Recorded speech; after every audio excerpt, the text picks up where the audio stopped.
187 ಕೋಟಿ ರೂಪಾಯಿಗಳನ್ನು ಲೂಟಿ ಮಾಡಿದ್ದು. ಮೂರನೇ ವಿಚಾರ, SCP STP ಹಣವನ್ನು 25,396 ಕೋಟಿ ರೂಪಾಯಿಗಳನ್ನು ನುಂಗಿದ್ದು. ಈ ವಿಚಾರಗಳನ್ನು ಇಟ್ಟುಕೊಂಡು ನಾವು ಬೆಂಗಳೂರಿಂದ ಮೈಸೂರಿಗೆ ಪಾದಯಾತ್ರೆಯನ್ನು ಮಾಡಿದ್ವಿ. ಇದರ ಮಧ್ಯದಲ್ಲಿ ಮೂಢ ವಿಚಾರಕ್ಕೆ ಸಂಬಂಧಪಟ್ಟ ಹಾಗೆ 3 ಜನರು ರಾಜ್ಯಪಾಲರಿಗೆ ಒಂದು ದೂರುಗಳನ್ನು ಕೊಟ್ಟಿದ್ರು. ನಮ್ಮ ಹೋರಾಟವನ್ನು ಆಧರಿಸಿ ದೂರುಗಳನ್ನು ಅವಲೋಕನ ಮಾಡಿ ಮುಖ್ಯಮಂತ್ರಿಗಳು ಮಾಡಿರ್ತಕ್ಕಂಥದ್ದು ತಪ್ಪಿದೆ, ಅದಕ್ಕೆ ನಿಮ್ಮ ಸಮಜಾಯಿಷಿಯನ್ನು ಕೊಡಿ ಅಂತೇಳಿ ಕೇಳಿದರು. ಆದರೆ ಅವರ ಸಮಜಾಯಿಷಿ ಸರಿ ಇರಲಿಲ್ಲ. ಆ ಕಾರಣದಿಂದ ಮಾನ್ಯ ರಾಜ್ಯಪಾಲರು ಇದು ನ್ಯಾಯಾಂಗ ತನಿಖೆ ಅಗತ್ಯ ಇದೆ, ಆ ಕಾರಣದಿಂದ ಇದನ್ನು ನ್ಯಾಯಾಂಗ ತನಿಖೆಗೆ ಒಪ್ಪಿಸಿದ್ರು.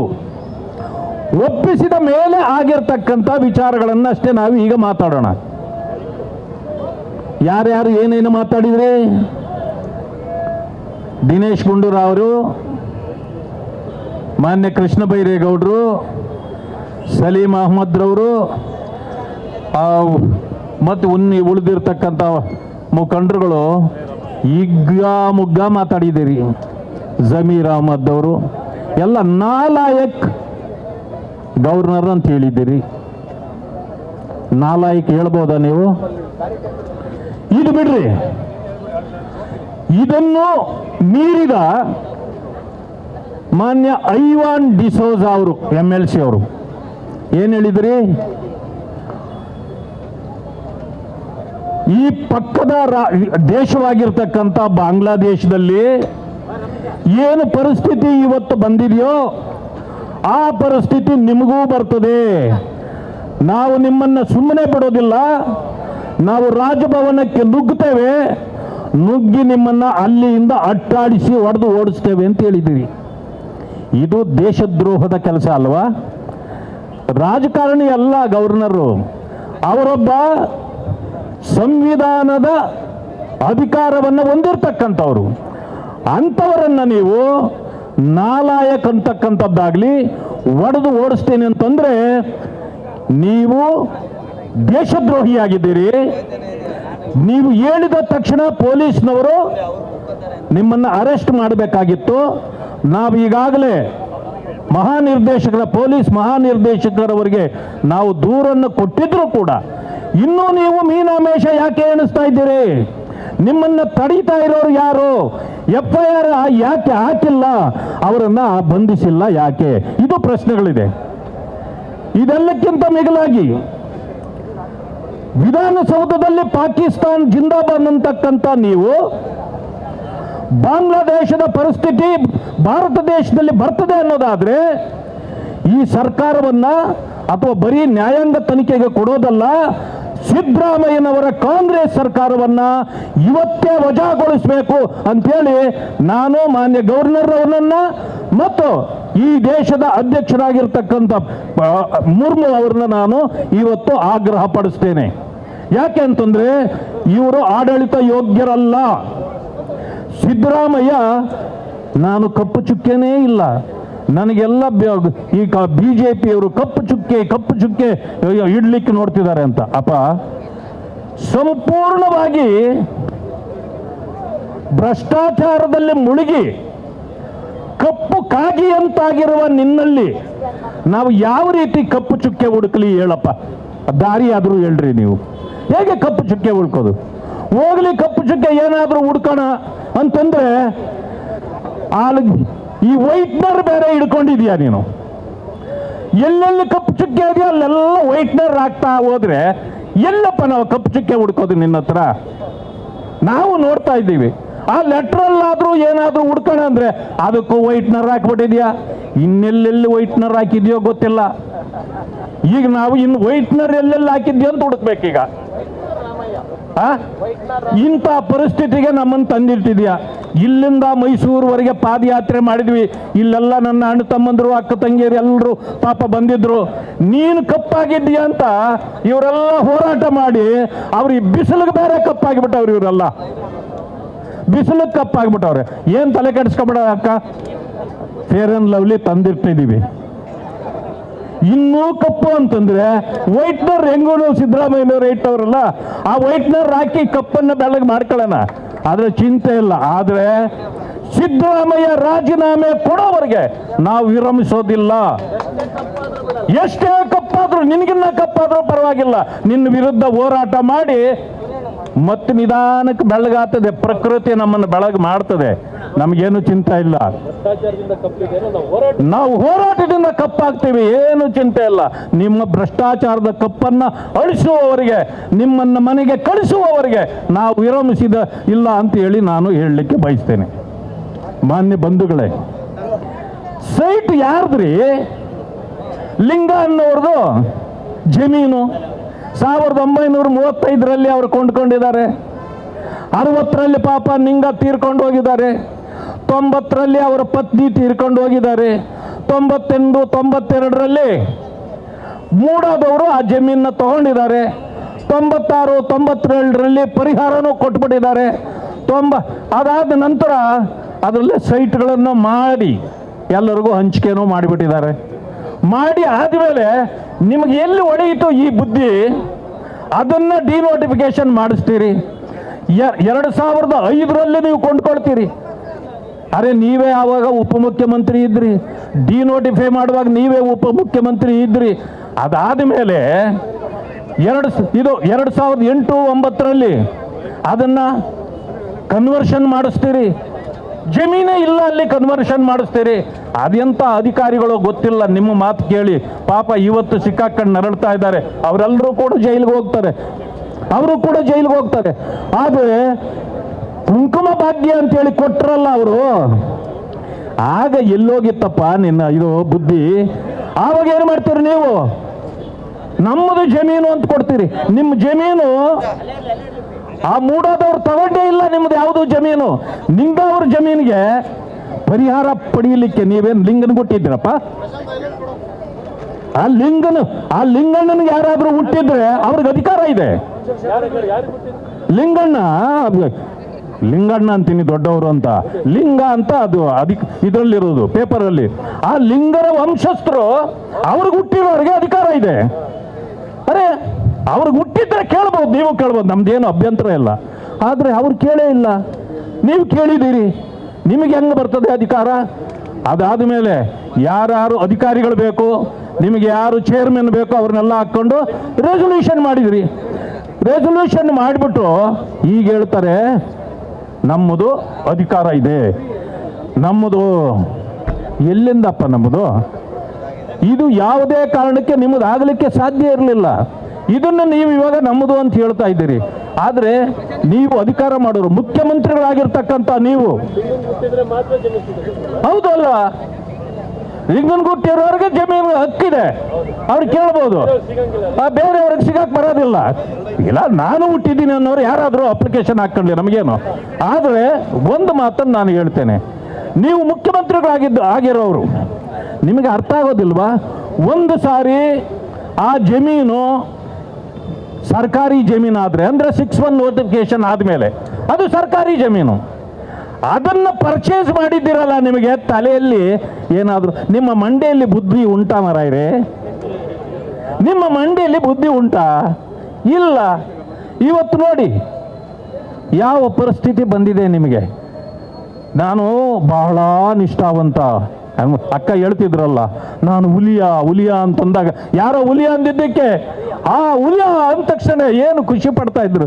ಈಗ ಕರಿಯ ಆಗಿ ಕೂತಿದ್ದೀರಲ್ಲಪ್ಪ, ಕರಿಯ ನನ್ನ ಪ್ರಕಾರ ನಿಮ್ಮದು ನರಿಯ, ನಂದು ಕರಿಯ, ವೈಟ್ನರು. ಈಗ ಎಷ್ಟು ಆ ಕರಿನ ತೆಗಿಲಿಕ್ಕೆ ಎಷ್ಟು ವೈಟ್ನರ್ ಹಾಕಿದ್ರು ಆಗೋದಿಲ್ಲ ಮಾರಾಯ್ರೆ. ದಯವಿಟ್ಟು ರಾಜೀನಾಮೆ ಕೊಟ್ಟು ಹೋಗಿಬಿಡಿ. ತಿಳ್ಕೊಳ್ಳಿ, ಇವತ್ತು ಇಡೀ ರಾಜ್ಯ ನಿಮ್ಮ ವಿರುದ್ಧ ಇದೆ.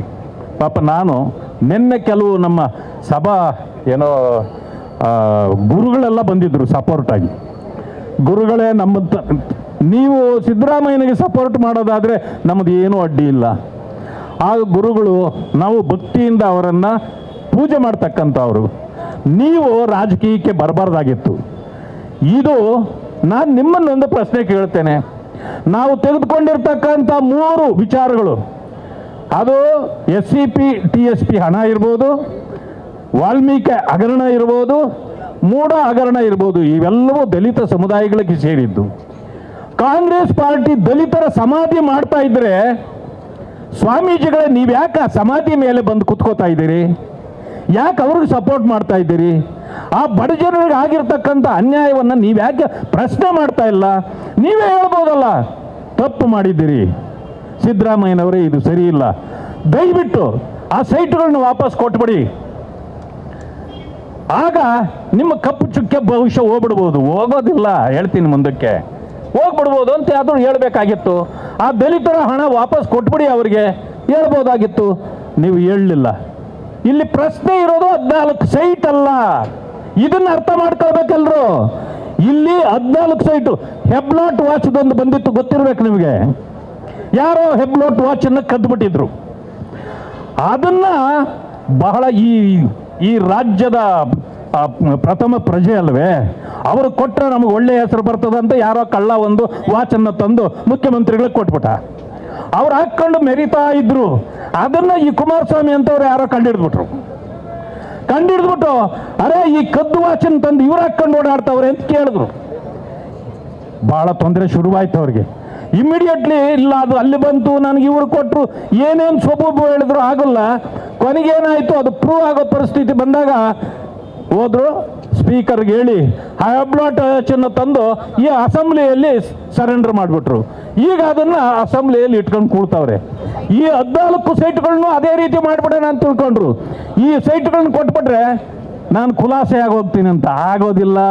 ಯಾಕೆ ಅಂತಂದ್ರೆ ಈ ಸೈಟ್ಗಳು ಕೊಟ್ಟರೂ ಕೂಡ ಇನ್ನೂ 3000 ಸೈಟ್ಗಳು ಇವರ ಹಿಂದೆ ಇರೋರು, ಮುಂದೆ ಇರೋದು, ಅಕ್ಕದಲ್ಲಿರೋರು, ಪಕ್ಕದಲ್ಲಿರೋರು ಎಲ್ಲ ತಗೊಂಡಿದ್ದಾರೆ. ಅದರಿಂದ ಇದು ದೊಡ್ಡ ಹಗರಣ. 5,000ದಿಂದ 6,000 ಕೋಟಿ ಹಗರಣ ಆಗಿರೋದ್ರಿಂದ ಇವತ್ತು ಪರಿಸ್ಥಿತಿ ಏನಾಗಿದೆ, ನೀವು 14 ಸೈಟ್ ಕೊಟ್ಟರು ಕಳ್ಳನೆ, ಕೊಡದೇ ಇದ್ರು ಕಳ್ಳನೆ. ಈಗ CBIಗೆ ಈ ಕೇಸು ಹೋಗಲೇಬೇಕು. ನೀವು ಅಂದ್ಕೊಂಡಿದ್ದೀರಿ ಎಲ್ಲೆಲ್ಲಿ, ನಿನ್ನೆ ನನಗೆ ಗೊತ್ತಾಗಿದೆ, ಕೆಲವರೆಲ್ಲ CM ಸೆಕ್ರೆಟರಿಗಳಾಗಿ ಕ್ಯಾಬಿನೆಟ್ ರ್ಯಾಂಕ್ಗಳು ಕೊಟ್ಟಿದ್ದಾರೆ ಕೆಲವರಿಗೆಲ್ಲ. ಈ ಕ್ಯಾಬಿನೆಟ್ ರ್ಯಾಂಕ್ಗಳು ತಗೊಂಡಿರೋರೆಲ್ಲ ಜಡ್ಜ್ಗಳನ್ನೆಲ್ಲ ಭೇಟಿ ಮಾಡ್ತಾವ್ರಂತೆ. ಯಾರ್ಯಾರು ಎಲ್ಲೆಲ್ಲಿ ಇನ್ಫ್ಲೂಯೆನ್ಸ್ ಮಾಡಬೇಕೋ ಮಾಡಿ ನಾಳೆ ಅದ್ರ ಕೇಸಲ್ಲಿ ಏನು ಆಗದೆ ಇವರು ಖುಲಾಸೆಯಾಗಿ ಬರಬೇಕು ಅಂತೇಳಿ ಮಾಡ್ತಾವ್ರೆ ಅಂತೇಳಿ ಈಗಾಗಲೇ ಎಲ್ಲ ಕಡೆ ಜನ ಮಾತಾಡ್ಲಿಕ್ಕೆ ಶುರು ಮಾಡಿಬಿಟ್ಟಿದ್ದಾರೆ. ನನಗೂ ಬಂದು ಹೇಳಿದ್ರು, ಆಯ್ತು ನೋಡೋಣ ಬಿಡಪ್ಪ, ಸ್ವಲ್ಪ ಏನೇನು ಆಗ್ತದೋ ಅದು ನೋಡ್ಬಿಡೋಣ ಅಂತ ಹೇಳಿದ್ದೀವಿ. ಅದು ಏನಾಗುತ್ತೋ ನೋಡೋಣ. ಆದರೆ ಯಾವ ಖುಲಾಸೆನೂ ಆಗೋದಿಲ್ಲ. ಇದು ನ್ಯಾಯಾಂಗ ತನಿಖೆ ಆಗೇ ಆಗುತ್ತೆ. ನೀವು ಜೈಲಿಗೆ ಹೋಗ್ತೀರಿ. ಮಾನ್ಯ ಮುಖ್ಯಮಂತ್ರಿಗಳೇ, ನಿಮ್ಮ ಬಗ್ಗೆ ನಾವು ಮುಖ್ಯಮಂತ್ರಿಯಾಗಿ ಗೌರವಿಸಬೇಕು. ನಾವು ನಮ್ಮ ರಾಜ್ಯದ ಮುಖ್ಯಮಂತ್ರಿ ಈ ರೀತಿ ಕಳ್ಳತನದಲ್ಲಿ ಸಿಕ್ಕಿದ್ರು, ಜೈಲಿಗೆ ಹೋದ್ರು ಅಂತ ಅನ್ಸ್ಕೊಳ್ಬಾರ್ದು.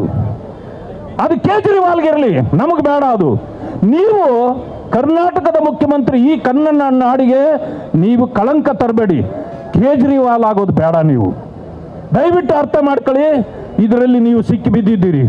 136 ಶಾಸಕರು ನನ್ನ ಜೊತೆಗಿದ್ದಾರೆ ಅಂತ ಹೇಳಿದ್ದೀರಿ, MLCಗಳಿದ್ದಾರೆ ಅಂತ ಹೇಳಿದ್ದೀರಿ. ಆ ಕೇರಳ CM ನನ್ನ ಜೊತೆಗಿದ್ದಾರೆ ಅಂತ ಹೇಳಿದ್ದೀರಿ, ತಮಿಳುನಾಡು CM ನನ್ನ ಜೊತೆಗಿದ್ದಾರೆ ಅಂತೇಳಿ. ಸ್ವಾಮಿ, ಇವ್ರ್ಯಾರು ನಿಮ್ಮ ಜೊತೆಯಲ್ಲಿ ಜೈಲಿಗೆ ಬರಲ್ಲ, ಕೋರ್ಟ್ಗೂ ಬರಲ್ಲ, ಇವ್ರ್ಯಾರು ಇಲ್ಲ. ನೀವ್ಯಾರು ಬಂಡೆ ನನ್ನ ಜೊತೆಗಿದೆ ಅಂದ್ಕೊಂಡಿದ್ರು, ಆ ಬಂಡೆ ನಿಮ್ಮ ತಲೆ ಮೇಲೆ ಬೀಳೋದು ಗ್ಯಾರಂಟಿ. ಇದನ್ನು ದಯವಿಟ್ಟು ಅರ್ಥ ಮಾಡ್ಕೊಳ್ಳಿ. ಇದನ್ನೆಲ್ಲ ಸೈಡ್ಗಿಡಿ. 7 ಕೋಟಿ, ಈ ರಾಜ್ಯದ 7 ಕೋಟಿ ಜನ ನನ್ನ ಜೊತೆಗಿದ್ದಾರೆ, ಓಟ್ ಹಾಕಿದ್ದಾರೆ. 7 ಕೋಟಿ ಜನ ನಿನ್ಗೆ ಓಟ್ ಹಾಕಿದ್ರಪ್ಪ? ಹಂಗಾದ್ರೆ ನಮ್ಮ ಶಾಸಕರೇ ಪಕ್ಕದ ಊರಿಂದ ಗೆದ್ದು ಬಂದ್ರ? ಮುನ್ರತ್ನಂ ಅವರು ಇಲ್ಲೇ ರಾಜರಾಜೇಶ್ವರಿ ನಗರದಲ್ಲೇ ಗೆದ್ದಿದ್ದು. ಅಲ್ಲಿರೋರೆಲ್ಲ ಅವ್ರನ್ನ ಗೆಲ್ಲಿಸಿದ ಮೇಲೆ ನಿಮ್ಮದಲ್ಲಿ ಓಟ್ ಬಂತಲ್ಲಿ. ಅಶ್ವಥ್ ನಾರಾಯಣ ಅವರು ಅಲ್ಲೇ ಗೆದ್ದು ಬಂದ್ರಲ್ಲ, ನಮ್ಮ ರಾಮಮೂರ್ತಿ ಅವರು ನಮ್ಗೆ ಗೆದ್ದು ಬಂದವರಲ್ಲ, ಇವ್ರದ್ದು ಓಟ್ಗಳು ನೀವೇ ಲೆಕ್ಕ ಹಾಕೊಂಬಿಟ್ರ? ರೇ ಇಲ್ಲೆಲ್ಲ ಹೋರಾಟಕ್ಕೆ ಬಂದವರು ಅವರು, ಅವ್ರದ್ದು ಸಪೋರ್ಟ್ ನಮಗೆ ಐತೆ ಅಂತ ಎಲ್ಲ ತಿಳ್ಕೊಂಬಿಟ್ಟಿರಿ ನೀವು. ದಯವಿಟ್ಟು ಅದೆಲ್ಲ ಮಾಡೋಕ್ಕೆ ಹೋಗ್ಬೇಡಿ, ಇವೆಲ್ಲ ಲೆಕ್ಕ ಬಿಟ್ಬಿಡಿ. ನೀವು ನಾಳೆ ಕೋರ್ಟ್ಗೆ ಹೋದಾಗ ನಿಮ್ಮ 36 ಶಾಸಕರು 136 ಶಾಸಕರು ನಿಮ್ಮ ಜೊತೆ ಬರಲ್ಲ, ಅಥವಾ ಬಂದರೂ ಕಿಮ್ಮತ್ತಿಲ್ಲ. ಪಕ್ಕದ ರಾಜ್ಯಗಳ ಮುಖ್ಯಮಂತ್ರಿಗಳು ಬಂದರೂ ಕಿಮ್ಮತ್ತಿಲ್ಲ. ಅಲ್ಲಿ ನೀವು ಉಂಟು, ಅಡ್ವೊಕೇಟ್ಗಳುಂಟು, ಜಡ್ಜ್ ಉಂಟು. ಇಲ್ಲಿ ತೀರ್ಮಾನ ಆಗೋದೇ ಬೇರೆ. ಇದೆಲ್ಲವನ್ನು ತಗೊಂಡು ನನಗನ್ಸಿತ್ತು ಆಗಲೇ ಪಾಪ ಅಶ್ವಥ್ ನಾರಾಯಣರವ್ರು ಹೇಳಿದರು, ಮಹಾತ್ಮ ಗಾಂಧಿಯವರು ಹೇಳಿದ್ರು ಕಾಂಗ್ರೆಸ್ಸನ್ನು ವಿಸರ್ಜನೆ ಮಾಡಿಬಿಡಿ ಅಂತ, ನೀವು ಮಾಡಲಿಲ್ಲ ಅಂತ. ಇಲ್ಲ, ಮಾಡ್ತಾ ಇದ್ದಾರೆ, ಸ್ವಲ್ಪ ತಡ್ಕೊಳ್ಳಿ ತಾವು.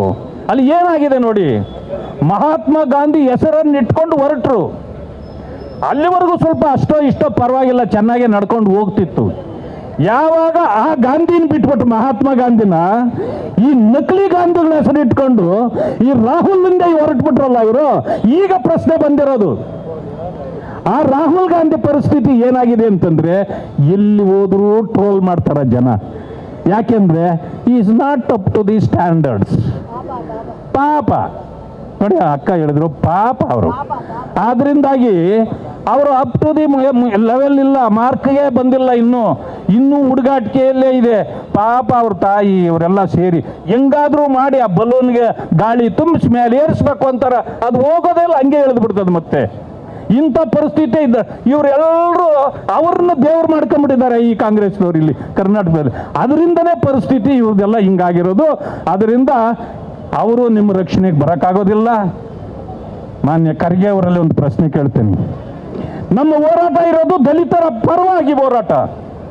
ನೀವು ಕಾಂಗ್ರೆಸ್ನ ಅಧ್ಯಕ್ಷರಾಗಿ ಇವತ್ತು AICCಯಲ್ಲಿ ಕೊಡ್ತಿದ್ದೀರಿ. ದಲಿತರ ಪ್ರಶ್ನೆ ಬಂದ್ರೆ ನೀವು ಮಾತಾಡ್ತೀರಿ ಅನ್ಕೊಂಡಿದ್ದೆ. ನಿಮ್ಮ ಬಾಯಿ ಮುಚ್ಚಿಸಿದವರು ಯಾರು? ನಿಮ್ಮ ಮಗ ಪ್ರತಿಯೊಂದಕ್ಕೂ ಮೂಗು ತೋರಿಸ್ತಾನೆ. ನಿಮ್ಮ ಮೂಗು ಎಲ್ಲೋಯ್ತು? ಮೂಗು ಯಾರಾದ್ರೂ ಕತ್ತರಿಸ್ಬಿಟ್ರ? ಈಗ ಪ್ರಿಯಾಂಕಾ ಖರ್ಗೆ ಅವ್ರ ಮೂಗು ಏನಾದ್ರು ಕತ್ತರಿಸ್ಬಿಟ್ಟವ್ರ? ಈಗ ತಂದು ನಿಮ್ಮ ಮೂಗನ್ನ ಇಲ್ಲಿ ಇಡ್ರಪ್ಪ. ಎಲ್ಲೋಯ್ತು ನಿಮ್ಮ ಮೂಗು? ದಲಿತರ ಸಮಸ್ಯೆಗಳಿಗೆ ನಿಮಗೆ ಕಾಣ್ತಾ ಇಲ್ವಾ? ಅವರ ಬಗ್ಗೆ ಮಾತಾಡೋಕೆ ನಿಮಗೆ ಯೋಗ್ಯತೆ ಇಲ್ವಾ? ಇದಕ್ಕೆ ಉತ್ತರ ಕೊಡ್ಲಿಕ್ಕೆ ನಿಮ್ಮ ಹತ್ರ ಇದೆಯಾ? ಸಿದ್ದರಾಮಯ್ಯ ಈ ರೀತಿ ನೀವು ಮಾಡ್ತಾ ಇರೋದು ಸರಿಯಲ್ಲ, ದಲಿತರಿಗೆ ಅನ್ಯಾಯ ಆಗ್ತಾ ಇದೆ ಅಂತೇಳಿ ಯಾವತ್ತಾದ್ರೂ ನೀವು ಹೇಳಿದ್ರ? ಇಂಥ ಗುಲಾಮಗಿರಿ ಯಾಕರಿ ಮಾಡ್ತೀರಿ ನೀವೆಲ್ಲ? ಈ ಗುಲಾಮಗಿರಿಯಿಂದ ಹೊರಗಡೆ ಬನ್ನಿ. ತುಂಡು ಅಧಿಕಾರಿಗಳಿಗಾಗಿ ಈ ದಲಿತ ಸಮುದಾಯಗಳಿಗೆ ಅನ್ಯಾಯ ಮಾಡ್ತಿರ್ತಕ್ಕಂಥ ದಲಿತ ಮುಖಂಡರು ಕಾಂಗ್ರೆಸ್ ಅಲ್ಲಿದ್ರೆ ಅವರೆಲ್ಲರಿಗೂ ನಮ್ಮ ಧಿಕ್ಕಾರ ಇದೆ. ಇವತ್ತು ಹೇಳಿ ಧಿಕ್ಕಾರ, ಹೇಳಿ ಧಿಕ್ಕಾರ. ಈ ಕಾಂಗ್ರೆಸ್ ಪಕ್ಷದಲ್ಲಿರ್ತಕ್ಕಂಥ ಎಲ್ಲ ದಲಿತ ಮುಖಂಡರುಗಳಿಗೂ ಧಿಕ್ಕಾರ ಇರಲಿ. ಮತ್ತೆ ಅವರಿಗೆ ಅನ್ಯಾಯ ಮಾಡ್ತಾ ಇರ್ತಕ್ಕಂಥ ಮುಖ್ಯಮಂತ್ರಿ ತೊಲಗಬೇಕು. ಯಾರ್ಯಾರು ಇವತ್ತು ಹೇಳ್ತಿದ್ದಾರೆ ಅವರು, ನಾನು ಹಿಂದುಳಿದ ವರ್ಗಗಳ ನಾಯಕ, ನಾನು ಹಿಂದುಳಿದ ಜಾತಿಯವನಾಗಿದ್ದರಿಂದ ನನ್ನನ್ನ ಈ ರೀತಿ ಬಿಜೆಪಿಯವರು ನನ್ನನ್ನ ಈ ರೀತಿ ತೊಂದರೆ ಕೊಡ್ತಿದ್ದಾರೆ ಅಂತ. ಹೇಳಪ್ಪ, ಈ ದೇಶದ ಪ್ರಧಾನಮಂತ್ರಿ ಯಾರು? ಮುಂದುವರೆದವರ? ಅವರು ಕೂಡ ಹಿಂದುಳಿದವರು. ಅಂತ ಹಿಂದುಳಿದ ವ್ಯಕ್ತಿಯನ್ನ ಸ್ವಲ್ಪವೂ 24 ವರ್ಷ ಈ ದೇಶದಲ್ಲಿ ಅಧಿಕಾರದಲ್ಲಿದ್ದಾರೆ, ಮುಖ್ಯಮಂತ್ರಿಯಾಗಿ ಪ್ರಧಾನಮಂತ್ರಿಯಾಗಿ. ಒಂದು ದಿನ ಒಂದು ಕಳಂಕ ಅವ್ರಿಗಿಲ್ಲ. ನಿಮ್ಮ ತರ ಕರಿಕಾಗೆ ಅಲ್ಲ ರೀ ಅವರು. ಅಂತವ್ರನ್ನ ನೀವೇನ್ ಹೇಳ್ತಾ ಇದ್ದೀರಿ? ಈಸ್ ಎ ಫೂಲ್ ಅಂತೀರಿ. ಈ ದೇಶದ ಅಧ್ಯಕ್ಷರು ಮುರ್ಮು ಅವರು, ಅವರೊಬ್ಬ ಪರಿಶಿಷ್ಟ ಪಂಗಡಗಳಿಗೆ ಸೇರಿರೋರು. ಅವ್ರನ್ನೆಂತ ಏನಂತೀರಿ ನೀವು? ಅವಳು ಅಂತೀರಿ. ನಿಮಗೆ ನಾಚಿಕೆ ಆಗಬೇಕು. ಇಲ್ಲಿರ್ತಕ್ಕಂಥ ನಮ್ಮ ಗವರ್ನರ್ ಅವರು ಕೂಡ ಪರಿಶಿಷ್ಟ ಜಾತಿಯವರು. ಅವ್ರನ್ನ ನಾಲಾಯಕ್ ಅಂತೀರಿ ನೀವು. ನೀವೆಂತ ನಾಲಾಯಕರು ಅಂತ ಇವತ್ತು ಜನ ನಿಮ್ಮ ಬಗ್ಗೆ ಮಾತಾಡ್ತಿದ್ದಾರೆ. ಅದರಿಂದ ನಾನು ಹೆಚ್ಚಿಗೆ ಮಾತಾಡ್ಲಿಕ್ಕೆ ಹೋಗಲ್ಲ. ಸಮಯನೂ ಆಗಿದೆ, ಬಿಸಿಲು ಪಾಪ ಸುಡ್ತಾ ಇದೆ ಎಲ್ರಿಗೂ. ಆದರೂ ಕೂಡ ಇಷ್ಟೊಂದು ಉತ್ಸಾಹದಿಂದ ಈ ಸರ್ಕಾರವನ್ನು ಮನೆಗೆ ಕಳಿಸಲೇಬೇಕು ಅನ್ನೋ ಕಾರಣಕ್ಕೆ ನೀವೆಲ್ಲರೂ ಬಂದಿದ್ದೀರಿ. ಗ್ಯಾರಂಟಿ ನ್ಯೂಸ್, ಸುದ್ದಿ ಖಚಿತ, ನ್ಯಾಯ ನಿಶ್ಚಿತ.